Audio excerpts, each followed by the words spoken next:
কিরে সাকিব, বউ বাসর ঘরে তুই এখানে একা একা হাঁটাহাঁটি করছিস কেন? বাসর ঘরে যা, বউয়ের সাথে কথা বল। মা কিভাবে বলবো, আজকে যে আমার বিয়ে সেটা তোমার বিশ্বাস হচ্ছে না। মা তুমি আমাকে চিমড়ি কাটো তো মা। কি বলছে ছেলে যে বিশ্বাস হচ্ছে না, বিশ্বাস হচ্ছে না? আরে এতদিন তো তুই বিয়ে বিয়ে করে একদম মাথাটা পাগল করে ফেলছিস। এখন যখন এত সুন্দর একটা বউ দেখে তোকে বিয়ে দিয়েছি, এখন বলছিস তোর বিশ্বাস হচ্ছে না? ধ্যাৎ, পাগল ছেলে। তা না মা, আসলে আচ্ছা দাঁড়াও, বাসর ঘরে যাওয়ার আগে তোমাকে সালাম করে নি। আচ্ছা ঠিক আছে বাবা, ঠিক আছে ঠিক আছে ঠিক আছে। বাবা কোথায়? বাবা, বাবা। কিরে কি হয়েছে? না মানে বাবা, বাসর ঘরে যাওয়ার আগে তুমি দোয়া করে দাও বাবা। ও আচ্ছা আচ্ছা, ঠিক আছে ঠিক আছে, হয়েছে হয়েছে, যা যা যা, যা বাসর ঘরে যা। এতদিনে ছেলের বিয়ের আশা পূর্ণ হলো।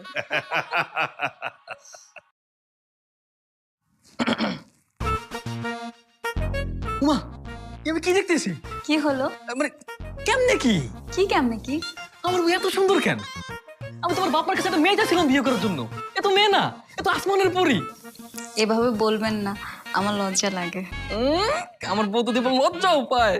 এই নিন, দুধটা খেয়ে নিন। হ্যাঁ খাবো তো, দাও। কত স্বপ্ন ছিল বড় হয়ে বিয়ে করব, বিয়ের পরে বাসরাতে আমার বউ দুধের গ্লাস নিয়ে দাঁড়িয়ে থাকবে আমার জন্য। আজকে সেই স্বপ্ন পূরণ হইতেছে, খাই দিতেছে।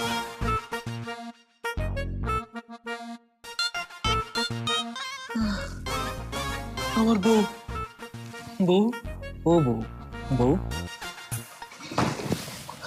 এই কে কে কে কে? বউ। তোর মা হারামজাদা। কয়টা বাজে হ্যাঁ? প্রতিদিন তুই বলদের মতো শুয়ে শুয়ে ঘুমাচ্ছিস আর ঘুমের মধ্যে বউ বউ বলে চেঁচাচ্ছিস। তোর লজ্জা করে না?